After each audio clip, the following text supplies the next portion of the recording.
Hello everyone, welcome to day 37। और आज हम 100 डेज ऑफ जेईई एडवांस की लॉजिकल प्रॉब्लम्स की सीरीज में स्ट्रेट लाइंस के क्वेश्चंस करेंगे और एक दो डिफरेंशियल इक्वेशन के भी करेंगे। तो स्ट्रेट लाइंस पर आ जाते हैं, सिंगल चॉइस क्वेश्चंस देखने वाले हैं। सबसे पहला सवाल लोकस का है, तो हमारा उसका रिवीजन हो जाएगा। उन्होंने लिखा हुआ है दो वर्टेक्स है हमारे पास ट्राइंगल पी क्यू आर में, एक 2,5 एक 4,-11। थर्ड वाला जो वर्टेक्स है अपने पास, है ना, ये इस लाइन पे मूव कर रहा है, तो सेंट्रॉइड का लोकस बताना है। तो सिंपल है, वार्म अप कर लेते हैं लोकस का। तो मान लेते हैं हमारे पास ये P है और P के साथ हमें Q वर्टेक्स भी दे रखा है। तीसरा वाला वर्टेक्स जो है ये हमारा x कोमा y है, जो कि इस लाइन के ऊपर लाई कर रहा है 9x-7y+4। अब जिसका भी आप लोकस निकालते हैं उसको आप h कोमा k के बराबर मानते हैं, तो इसको हमने h कोमा k ले लिया। अब सेंट्रॉइड का फॉर्मूला लगा देंगे, तो x प्लस 2+4/3 ये आ जाएगा h के बराबर, और y प्लस 5-11/3 ये आ जाएगा k के बराबर।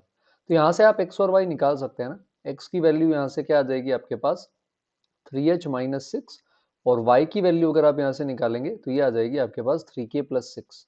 इसको उठाकर आप इसके अंदर पुट कर देंगे, तो पुट करने पर ये आ जाएगा 9 टाइम्स 3h-6, और माइनस के अंदर हमारे पास आ जाएगा 7 टाइम्स 3k+6, और प्लस में 4 बराबर 0। अब आप यहाँ पर क्या कर सकते हैं, फाइनली लोकस आने के बाद h को x और k को y से रिप्लेस कर सकते हैं। तो ये सेंट्रॉइड का लोकस है। अब x के साथ 27 और k के साथ यानी y के साथ 21 है, तो स्लोप निकालेंगे तो इसका 27/21 आ रहा है ना। और इसके केस के अंदर 3 से ऊपर नीचे डिवाइड कर देंगे तो 9/7 हो जाएगा, जो कि यही है।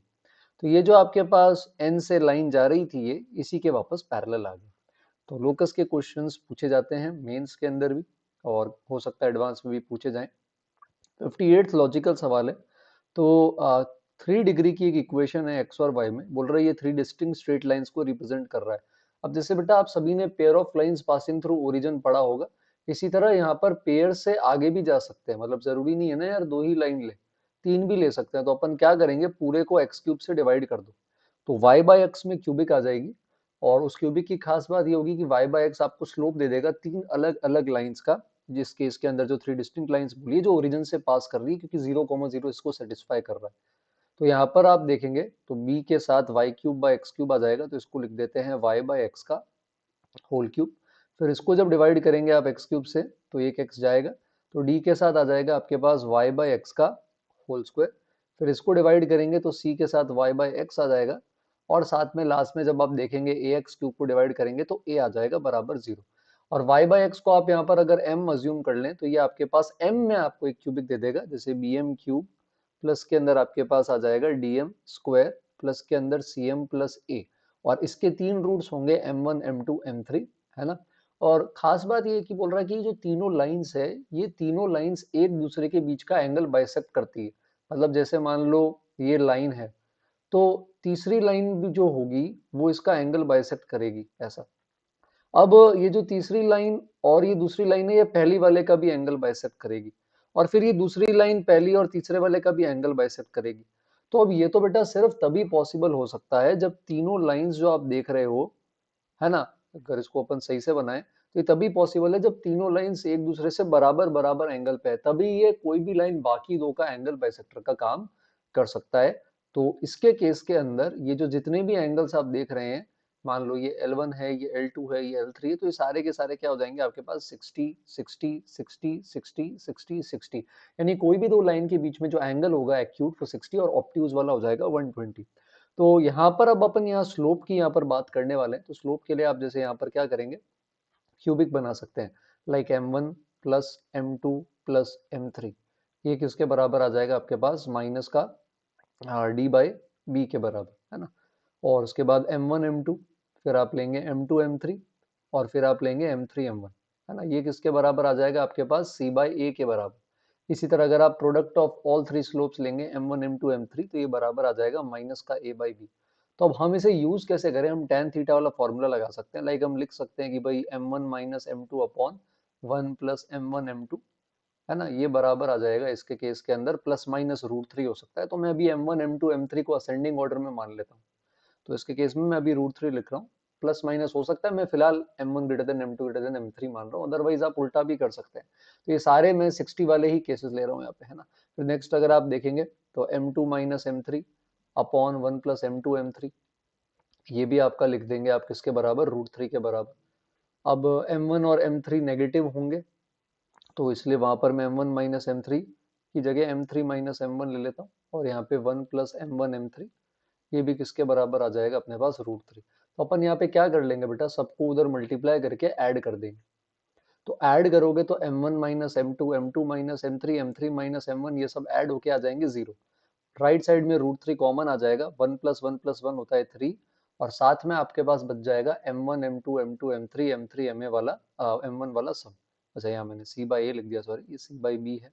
तो ये वाला पूरा सम m1 m2 m2 m3 ये सम आ जाएगा 1 प्लस 1 प्लस 1 के साथ 0 बनाने के लिए। तो 3 प्लस c बाई बी, ये 0 हो गया, एलसीएम रहते ही b आ जाएगा। तो ये आज का one of the most logical सवाल है, और आई थिंक आप इसे वापस करेंगे तभी आपको ये कंसेप्ट अच्छे से क्लियर हो पाएगा। नेक्स्ट हम आते हैं आज के थर्ड क्वेश्चन पर। तो इसके लिए मुझे आपको एक चीज यहाँ पर सिखानी पड़ेगी जिसको बोलते हैं एक्स सेंटर। इन सेंटर पे अपन चर्चा पहले भी कर चुके हैं। एंगल बाइसेक्टर जहाँ कट करते हैं एक दूसरे को, जहाँ मीट करते हैं तीनों एंगल बाइसेक्टर, वो इन सेंटर होता है, उसका तीनों साइड से डिस्टेंस सेम होता है, और उसके लिए हम इन सर्कल भी बनाते हैं। एक्स सेंटर जो होता है वो आप ऐसा समझ सकते हो कि एक इंटरनल एंगल बाइसेक्टर और दो एक्सटर्नल एंगल बाइसेक्टर से बनता है। जैसे ये ट्राइंगल है एबीसी, अब एक्स सेंटर ऑपोजिट टू ए का क्या मतलब है बेटा, कि आपने ए का बना दिया एंगल बाइसेक्टर, यानी कि ये दोनों एंगल जो हैं ये हो गए आपके बराबर। फिर आपने यहाँ पर क्या किया, बी ए बी एक्सटेंड कर लिया, और ये जो बाहर वाला एंगल था 180 माइनस बी, उसका एंगल बाइसेक्टर ले लिया, और एसी एक्सटेंड करके ये जो आपका बाहर वाला एंगल था 180 माइनस सी, आपने उसका भी क्या ले लिया, एंगल बाइसेक्टर ले लिया। तो आपने ऐसा कुछ बना दिया, external angle bisector of B, external of C, internal of A, ये जहां मिलते हैं इसको बोलते हैं excentre opposite to A, I A या आई वन भी बोलते हैं। इसकी भी तीनों साइड से डिस्टेंस बराबर होती है, मतलब ए से एक्सटेंडेड ए बी से और ए सी से, और यहाँ से भी ये जो सर्कल बनता है ये एक्स सर्कल बन जाता है। थोड़ा सा डायग्राम अच्छा नहीं बना है। तो अब ये बोल रहा है कि इक्विलैटरल ट्राइंगल के अंदर ए के सामने जो बनेगा बीसी के ऑपोजिट, उस वाले एक्सेंटर का कोऑर्डिनेट जो है वो हमें दे रखा है 2, -4। अब इक्विलैटरल ट्राइंगल की ना खास बात ये होती है कि सब कुछ सिमेट्री से बड़ा आसान हो जाता है, क्योंकि ये सारी साइड्स क्या है, बराबर। अब ये ए का जो एंगल बाइसेक्टर होगा वो ऑल्टीट्यूड मीडियन सबका काम करेगा, तो ये भी क्या हो जाएंगे आपके इससे बराबर, और ये 60 का आधा 30 30।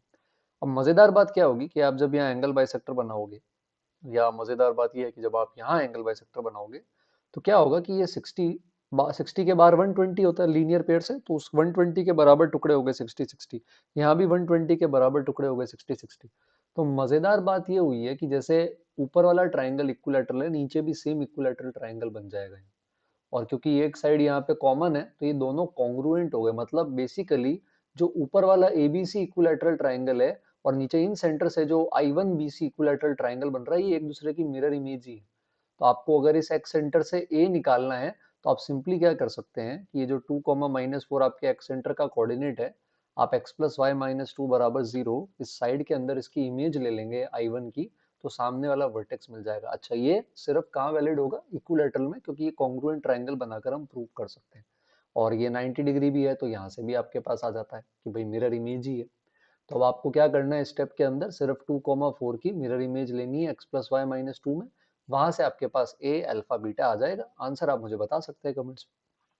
तो एक्स सेंटर की डेफिनेशन याद रखना है ना। और नेक्स्ट क्वेश्चन पर अपन आ जाते हैं।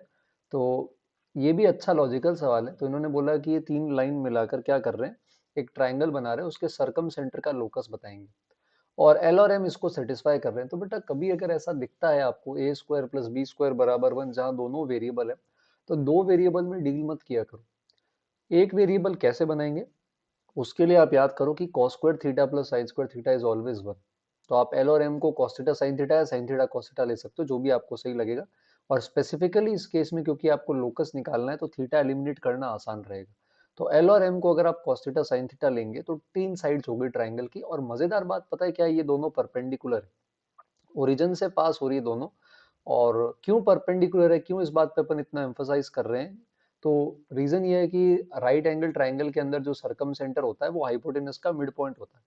तो इसका मतलब आपको बस इसका क्या करना है, मिड पॉइंट निकालना है, ये एच कॉमा के, इसी के लोकस की हमें बात कर रहे हैं। और ये जो थर्ड साइड है इसकी इक्वेशन वेरिएबल है थीटा के टर्म्स में, है ना। तो ये है एक्स कॉस थीटा, एल को हमने कॉस थीटा लिया, y साइन थीटा, m को अपन ने साइन थीटा लिया, बराबर आ गया 1। इसको आई थिंक अब अपन क्या करेंगे, सॉल्व कर लेंगे। एक बार इसके साथ कर लो, x बराबर y यहाँ पे रख दो, तो x बराबर y रखोगे तो ये आ जाएगा 1 upon cos theta plus sine theta, comma 1 upon cos theta plus sine theta. ये एक कोऑर्डिनेट हो गया। दूसरा वाला x को माइनस y रख देंगे या y को माइनस x रख दो, तो ये आ जाएगा 1 upon cos theta minus sine theta, और कॉमा लगाएंगे तो यहाँ पर आ जाएगा माइनस में 1 upon cos theta minus sine theta. तो ये दो तीन चीजें जो भी मैंने बोली है, इनका जरूर ध्यान रखें। मतलब क्या है ना, पढ़ते हैं तो बहुत बेसिक लगता है, सर क्या है ये, पर आप अपन जब जैसे डे 75 के बाद, अभी तो हमारा आई थिंक डे 37 है, डे 75 के बाद जब मॉड्यूल फिनिश हो जाएगा और अपन पेपर सॉल्व करेंगे और एनालाइज करेंगे, तो हम देखेंगे कि यार जो चीजें हम इतने ट्रिवियली ले रहे थे कि ये तो क्या, ये तो पता ही होता है ना हमें, वो ट्रिवियल चीजें ही पूछी जाती है एडवांस में।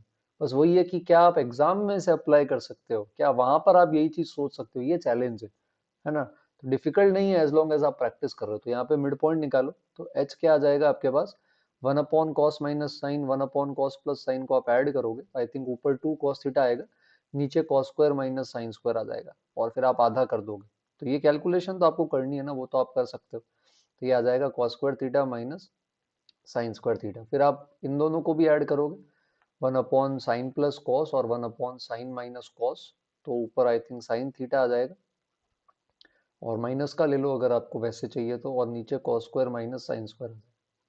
तो ये तो आ गया ऐसा, ये एच और के हैं। अब चैलेंज ये है कि आपको थीटा को क्या करना है बेटा, एलिमिनेट करना है।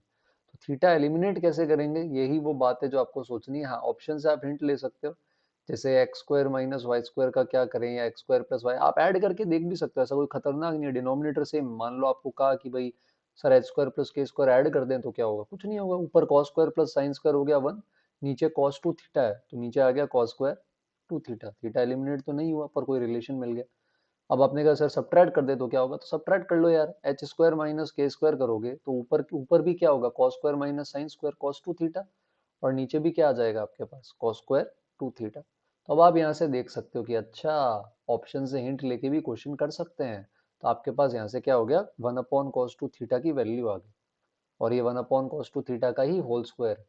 तो इसलिए आपके पास एच स्क्वायर प्लस के स्क्वायर किसके बराबर आ गया, एच स्क्वायर माइनस के स्क्वायर के होल स्क्वायर के बराबर। तो लोकस के सवाल आते हैं हर बार और आगे भी आते रहेंगे।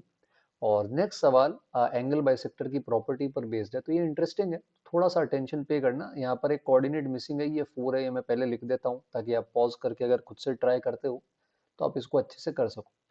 तो यहाँ पर वर्टेक्स दे रखे हैं ए बी सी, है ना। I think right angle triangle है, बट ठीक है, उससे ऐसा कोई खास फर्क नहीं पड़ेगा क्योंकि इन सेंटर निकाल रहे हो आप। तो यहाँ पर आपके पास इसके केस के अंदर एक कोऑर्डिनेट है ए जो है 3,4, इसी तरह एक कोऑर्डिनेट है बी, ये है 0,0, और एक कोऑर्डिनेट है आपके पास यहाँ पे सी जो है 3,0। अब बोल रहा है अगर अंदर में कोई भी पॉइंट ले रहा हूँ पी, उसका बीसी लाइन से जो डिस्टेंस है वो ए बी लाइन और ए सी लाइन दोनों का जो मिनिमम है, दोनों के मिनिमम से मिनिमम डिस्टेंस से भी क्या होना चाहिए, छोटा होना चाहिए, लेस देन इक्वल टू। तो अगर अपन इसे शांति से एक बार सोचें, तो बोल रहा है कि पी पॉइंट का बीसी से जो डिस्टेंस आ रहा है, ये वाला आपका डिस्टेंस ए बी और ए सी वाले दोनों डिस्टेंस से भी जो सबसे छोटा मिनिमम है उससे छोटा होना चाहिए। तो सिंपली ऐसा लिख दो ना यार, कि इसका मतलब पी पॉइंट का डिस्टेंस ए बी से जो आ रहा है ये उससे भी कम है, और ये जो डिस्टेंस अपन पी का बी सी से निकाल रहे हैं, ये वाला डिस्टेंस पी का जो ए सी से डिस्टेंस आ रहा है ये उससे भी क्या हो जाएगा, कम। तो मतलब बीसी का एबी से भी डिस्टेंस जो आ रहा है पी का उससे भी कम है, और पीसी से जो पी का डिस्टेंस है वो एसी वाले डिस्टेंस से भी कम है। अब मैक्सिमम वैल्यू पूछ रहा है इसी बीसी की। तो मैक्सिमम वैल्यू कब हो सकती है बेटा, जब ये लेस देन नहीं होके इक्वल टू हो जाए। यानी कि जब ये इक्वल टू होगा तो पी का बीसी से डिस्टेंस, एबी से डिस्टेंस, एसी से डिस्टेंस तीनों बराबर हो जाएगा। और तीनों बराबर कब होता है, तीनों बराबर वाले पॉइंट को ही अपन क्या बोलते हैं, इन सेंटर बोलते हैं। और ये जो डिस्टेंस तीनों का बराबर है ये आपका क्या हो जाता है, इन रेडियस, क्या हो जाता है, इन रेडियस। और उसका फॉर्मूला होता है डेल्टा बाय एस। अब ये यहाँ पर आपके पास एक राइट एंगल ट्राइंगल है, इसका एरिया अगर आप निकालेंगे तो आएगा 6। सेमी पेरीमीटर पेरीमीटर का आधा होता है, वो भी आप निकाल सकते हैं, तो आंसर आ जाएगा। तो ये सोचने वाला सवाल था और अच्छा सवाल था। नेक्स्ट पर आते हैं अपन 56 वाले पे। तो ये थोड़ा सा आपका 10th वाली थ्योरी पर बेस्ड है सिमिलैरिटी की, पर जानना जरूरी है क्योंकि मैंने आपको पहले भी कहा है कि कोऑर्डिनेट के अंदर कई बार ज्योमेट्री अप्लाई हो जाती है, स्पेशली सर्कल्स के केस में। तो यहाँ पर क्या बोल रहा है, पहले मीनिंग समझो। तो इन्होंने कहा है कि एक ट्राइंगल बनाया है इन्होंने ABC, तो पहले अपन भी क्या करते हैं, वो ट्राइंगल बना लेते हैं। तो मान लो कि आपने ये ट्राइंगल बना दिया ABC। अब इसके अंदर इन्होंने एक पॉइंट लिया। अब है ना, ये पॉइंट कहीं भी हो सकता है। ये पॉइंट मान लो यहाँ है P। अब इससे अपन ने लाइंस बनाई है जो गिवन तीनों साइड्स है ना उनके पैरेलल है। तो उसके पैरेलल पैरेलल लाइंस बनानी है अपन को। जैसे आपने AB के पैरेलल लाइन बनानी है, तो ये आपके पास ऐसे चला जाएगा। इसी तरह आपने क्या किया, AC के पैरेलल लाइन बना दी, और इसी तरह आपने BC के पैरेलल लाइन बना दी। तो आपको तीन ट्राइंगल दिख रहे हैं ना यहाँ पे। ये first triangle, second triangle, third triangle. हाँ, इन्हीं का एरिया दे रखा है 4, 9, 49, और पूरे ट्राइंगल का एरिया पूछा है। तो अब ये बात याद करो कि अगर तीनों एंगल्स बराबर होते हैं तो ए रूल से ट्राइंगल आपका जो होता है वो क्या होता है, सिमिलर। सिमिलर ट्राइंगल्स में साइड्स का रेशियो बराबर होता है, लेकिन जो एरियाज का रेशियो होता है वो साइड के स्क्वायर्स के रेशियो के बराबर होता है। साइड का रेशियो नहीं, उसका भी स्क्वायर। तो यहाँ पर अगर आप देखो, जैसे इन दोनों का ये सिमिलर होंगे। क्यों होंगे सिमिलर, ये आप सोच सकते हो। बिकॉज एंगल्स जो होंगे ना, क्योंकि लाइंस ये पैरेलल है। इनफैक्ट ये छोटे वाले जो एरियाज यहाँ बन रहे हैं क्वाड्रिलेटरल, ये वाले आपके पैरेललोग्राम्स होंगे, और ये तीनों आपके ट्राइंगल होंगे जो सिमिलर हैं बाहर वाले बड़े ट्राइंगल से। अब आप इसके अंदर corresponding angle, alternate interior angle जो भी लगाना है लगा के पहले आप इनके सारे एंगल्स बराबर प्रूव करो, तो ये सिमिलर होंगे। तो जैसे 4 और 49 का रेशियो है, तो ये साइड के स्क्वायर का रेशियो। तो साइड का चाहिए तो रूट ले लो, मतलब ये 2:7 हो जाएगा। मतलब अगर ये साइड 2x है तो मतलब ये वाली 7x होगी, और ये 4:9 है मतलब ये 2x है तो ये वाली 3x हो जाएगी। और क्योंकि ये पैरेललोग्राम है तो ये साइड भी बेटा 3x होगी, 3x के सामने और 2x के सामने 2x।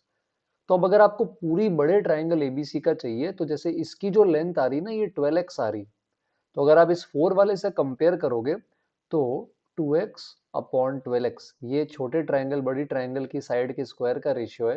ये हो जाएगा छोटे ट्राइंगल अपॉन बड़े ट्राइंगल के एरिया का रेशियो। तो यहाँ से अगर एरिया निकालेंगे तो 4 × 6 × 6 144 आ जाएगा। तो है ये 10th की ही प्रॉब्लम, उसी के लॉजिक पर बेस्ड है, बट अगेन काम आ सकती है आपके जेई के अंदर, है ना, स्पेशली अगर एडवांस में ज्योमेट्री में फंसाया गया तो। 55 मेरा आज का फेवरेट सवाल है। तो आप ट्राई करें, अगर हो जाए तो मुझे बताएं कमेंट्स में क्या आप मेरा फेवरेट सवाल कर पाए। तो इन्होंने क्या बोला है, इन सेंटर का लोकस चाहिए। तो लोकस तो आज मैं पीछे पढ़ा हूँ आपके, है ना, लोकस में आपको मास्टर बना के ही रहेंगे। तो यहाँ पर एक्स एक्सिस पे एक पॉइंट आपने अलग से लिया हुआ है 1,4, वहां से आपने कोई भी परपेंडिकुलर लाइंस डाल दी। अब ये कहीं भी जा सकती है, बस इतना पता है कि ये दोनों लाइंस आपस में क्या होंगी, परपेंडिकुलर। फिर आपने यहाँ पर इस राइट एंगल ट्राइंगल के लिए जो अंदर इन सर्कल बनाया है ना, इस इन सर्कल के सेंटर का, यानी कि इन सेंटर का लोकस चाहिए क्या होगा। और इसके अलावा कुछ नहीं दे रखा, बस इतना पता है आपको कि भाई ये एक्स एक्सिस है, यानी y बराबर 0, और ये 1,4 है। तो अब ये h, k हो गया। अब ट्रिक ये है कि देखो, सबसे पहले मैं ज्वाइन करता हूँ तो ये 90 हो जाएगा, ये भी आपका क्या हो जाएगा 90, और ये भी आपका क्या हो जाएगा 90। तो ये जो है ये आपका रेडियस है r, मतलब h, k की y बराबर 0 से जो डिस्टेंस है, h, k की y एक्सिस से डिस्टेंस होगी मॉड की, ये हो गई r। अब r एलिमिनेट कैसे करें, तो h, k की 1,4 से डिस्टेंस निकाल लो। अब देखो ये 90 90 90 है, बचा हुआ भी 90 होगा, और एडजेसेंट साइड्स बराबर है, रेडियस और रेडियस, तो ये स्क्वायर हो जाएगा। तो डायगोनल की लेंथ r√2 होगी, मतलब h-1 का स्क्वायर प्लस k-4 का स्क्वायर बराबर आपके पास किसके बराबर आ जाएगा, r√2। दोनों तरफ अब आप स्क्वायर कर सकते हो और r की जगह मॉड के रख दो, तो r हट गया, स्क्वायरिंग करते ही h और k यानी x और y में आपका लोकस आ जाएगा। ईगल आइड ऑब्जर्वर्स ऐसे भी देख सकते हैं कि यार सर्कल पे परपेंडिकुलर टेंजेंट बन रहे हैं, मतलब p डायरेक्टर सर्कल के ऊपर लाई कर रहे हैं, इसीलिए 1,4 का सेंटर h, k से जो डिस्टेंस आ रहा है वो r√2, आप ऐसे भी सोच सकते थे। तो अच्छा और लॉजिकल सवाल है, और आई होप आपको इस सवाल में मजा आया होगा। और अब दो तीन सवाल अपन डिफरेंशियल इक्वेशंस के देखने वाले हैं, तो 11th वाले बच्चे इस पार्ट को स्किप कर सकते हैं। और कल का जो डे होगा उसके अंदर अपन सर्कल्स के कोऑर्डिनेट ज्योमेट्री के सवालों का रिवीजन करने वाले हैं, तो उसमें आप जरूर जरूर कनेक्ट करें। और जो पहली बार भी देख रहे हैं चैनल, तो बेटा आई थिंक हम डे 37 पे आ गए, और आप नए हैं तो चैनल जरूर सब्सक्राइब करें, क्योंकि आई पर्सनली फील डे 1 से डे 100 तक हम जो मैथ्स में करने वाले हैं, मॉड्यूल्स हो गए, रिवीजन हो गया, या फिर पेपर्स जो हम लास्ट में करेंगे, उससे आपको ज़रूर बहुत एडवांटेज मिलेगा। अगर आप सिंसियरली वो सारे क्वेश्चन कर रहे हैं, नहीं हो रहे हैं तो सीख के खुद से ट्राई कर रहे हैं और कंसेप्ट समझ रहे हैं। तो डिफरेंशियल इक्वेशन का ये बहुत ही शानदार दिखने वाला सवाल है। तो जैसे कल भी बात करी थी, ऑप्शन से हिंट लिया करो। देख रहे हो ना आप, एक्स स्क्वायर ई की पावर वाई हर जगह आ रहा है, तो मैं इन दोनों को साथ में ले लेता हूँ। तो ये 2x जो दिख रहा है ना, ये एक्स स्क्वायर का डिफरेंशिएशन है, और जो e की पावर y है यहाँ पे, ये e की power y into d y उसका डिफरेंशिएशन है। तो मैं इस ब्रैकेट को खोल देता हूँ, और ये y की पावर 4 मेरे अभी किसी काम का नहीं है, तो मैं y की पावर 4 से सबको डिवाइड कर देता हूँ। तो पहला ब्रैकेट खोल रहा हूँ, तो यहाँ से y की पावर 4 डिवाइड करने के बाद 2x e की पावर y dx आ गया, है ना। साथ के अंदर y की पावर 4 से डिवाइड करेंगे तो 2x by y dx plus 1 by y cube dx आ जाएगा। दूसरे ब्रैकेट में y की पावर 4 से डिवाइड करके खोलोगे तो एक्स स्क्वायर ई की पावर y dy, माइनस के अंदर y की पावर 4 से डिवाइड करेंगे बेटा तो x square upon y square D y, और माइनस 3x को अगर डिवाइड कर देंगे तो माइनस 3x अपॉन वाई की पावर 4 डी वाई। ये सारे एग्जैक्ट हो गए बेटा। देखो ये जो डिफरेंशिएशन है, ये डिफरेंशिएशन है एक्स स्क्वायर इंटू ई की पावर वाई का। इधर भी आप देखो एक्स स्क्वायर का 2x है, और 1 अपॉन वाई का minus 1 upon y square D y है। मतलब ये वाला जो डिफरेंशिएशन है, ये एक्स स्क्वायर अपॉन वाई का डिफरेंशिएशन है। फाइनली लास्ट में आप देखो, जैसे x का डिफरेंशिएशन 1 है, और 1 बाय वाई क्यूब का डिफरेंशिएशन माइनस 3 अपॉन वाई की पावर 4 डी वाई है, यानी कि ये x अपॉन वाई क्यूब का डिफरेंशिएशन है। तो ए ऑप्शन करेक्ट हो जाएगा। तो कहीं आपको लग रहा है एग्जैक्ट फॉर्म पावर से या ऑप्शन से हिंट लेके, तो उसका जरूर यूज करें। पर सर चमकता नहीं है, पता है मुझे, लेकिन प्रैक्टिस करते करते धीरे धीरे हमें जरूर चमकेगा। नेक्स्ट वाले के अंदर आप क्या करेंगे सोचें खुद से। मैं सोल्यूशन पे आ रहा हूँ, तो आप पहले यहाँ पर, इधर जैसे x है, तो मैं यहाँ x है और इधर एक्स स्क्वायर है, तो मैं एक्स क्यूब से डिवाइड कर रहा हूँ। जैसे पहले को एक्स क्यूब से डिवाइड करेंगे अपन, तो y को अपन एक x पकड़ा देंगे, और जो एक्स स्क्वायर बचेगा, क्योंकि आपने एक्स क्यूब से डिवाइड किया, तो वो ब्रैकेट में भेज दो, तो y square by x square बन जाएगा, और माइनस में आ जाएगा 2, है ना, dx। dx से भी आप डिवाइड कर लो तो वो dx dy के नीचे चला जाएगा। फिर इधर आ जाओ, तो यहाँ पर भी एक x तो पहले बाहर ही चला जाएगा, फिर यहाँ पे अंदर 2 टाइम्स y बाई एक्स का स्क्वायर, और माइनस में X square by X square D Y by D X आ गया। हाँ, अब ये देखो आप खुद को, आपको पता चल गया। होमोजेनियस में आप जैसे करते थे y बराबर वी एक्स या y बाई एक्स बराबर भी वही करना है। तो y बाई एक्स हो जाएगा आपके पास v, फिर V square minus 2 plus 1 into 2v square minus 1, और D Y by D X आ जाएगा v plus X into D V by D X. अब आप यहाँ से ब्रैकेट सॉल्व करें, वेरिएबल सेपरेट करें, और इंटीग्रेशन करके ए बी सी डी में से क्या आ रहा है मुझे आंसर्स में बताएंगे। लास्ट क्वेश्चन पर आ जाते हैं आज डिफरेंशियल इक्वेशन का। तो कई बार ऐसा होता है कि सिंपल अपन को डिफरेंशियल इक्वेशन देकर, या डिफरेंशिएशन के अंदर भी आता है कि यार इस फॉर्म में लेकर आओ। एक्चुअली तो डिफरेंशिएशन का सवाल है, तो इस फॉर्म में कैसे लाएं, ये चैलेंजिंग काम है। तो पहले सिंगल डिफरेंशिएशन करते हैं, तो हमारे पास आ जाएगा d Y by D x. Sine inverse x का स्क्वायर करेंगे अगर इसका डिफरेंशिएशन, तो ये आ जाएगा 2 टाइम्स साइन इनवर्स एक्स, और साइन इनवर्स एक्स का खुद का डिफरेंशिएशन हो जाएगा root of 1 minus x square. फिर ए कॉस इनवर्स एक्स का करेंगे बेटा, तो माइनस का ए अपॉन 1 माइनस एक्स स्क्वायर आ जाएगा। तो ये 1 माइनस एक्स स्क्वायर कॉमन आता हुआ दिख रहा है, तो उसको उधर भेज दो, तो ये बन जाएगा उधर जाके 1 माइनस एक्स स्क्वायर, है ना। D Y by D x सही है, आप चाहो तो वाई डैश भी लिख सकते हो, थोड़ा कम लिखना पड़ेगा, और साथ में राइट साइड में आ जाएगा 2 साइन इनवर्स एक्स माइनस ए। अब एक बार हिम्मत करके वापस अपन डिफरेंशिएशन कर लेते हैं, तो 1 minus x square as it is, है ना, D Y by D X का डिफरेंशिएशन हो जाएगा D two Y by D X square. फिर D Y by D X as it is, इसका आप चेन रूल से करेंगे, ऊपर माइनस 2x नीचे 2 रूट 1 माइनस एक्स स्क्वायर, तो कैंसिल होने के बाद आपके पास बचेगा माइनस में ऊपर x नीचे 1 माइनस एक्स स्क्वायर। साथ में हमारे पास आ रहा है d Y by D x, और राइट साइड के अंदर अगर आप देखेंगे तो 2 अपॉन रूट में 1 माइनस एक्स स्क्वायर। जैसे ही आप एलसीएम लेंगे बेटा, इसको मल्टीप्लाई करेंगे तो ये पार्ट कट जाएगा, तो आप देख पाओगे कि q की वैल्यू 2 आ रही है, यहाँ x d Y by D x बन चुका है, और उधर root 1 minus x square multiply होगा तो ये 1 माइनस एक्स स्क्वायर बन जाएगा, यानी p1 और q2 आ जाएगा। ये डिफरेंशिएशन का सवाल था। तो आई होप आज का सेशन आपके लिए फ्रूटफुल रहा होगा। कमेंट्स में मुझे ज़रूर बताएं कि आपने कितने क्वेश्चंस आज अटेम्प्ट किए हैं, और उसके अलावा आपके अगर बाकी फ्रेंड्स भी जेई की तैयारी कर रहे हैं तो उनके साथ भी शेयर करें, है ना, साथ में पढ़ने का मज़ा अलग होता है। और उसके अलावा कल जैसा कि मैंने कहा था, कोऑर्डिनेट के सवाल में कल हम सर्कल्स पे जाएंगे, तो ज़रूर कनेक्ट हों। And thank you for watching the video, like subscribe ज़रूर करें।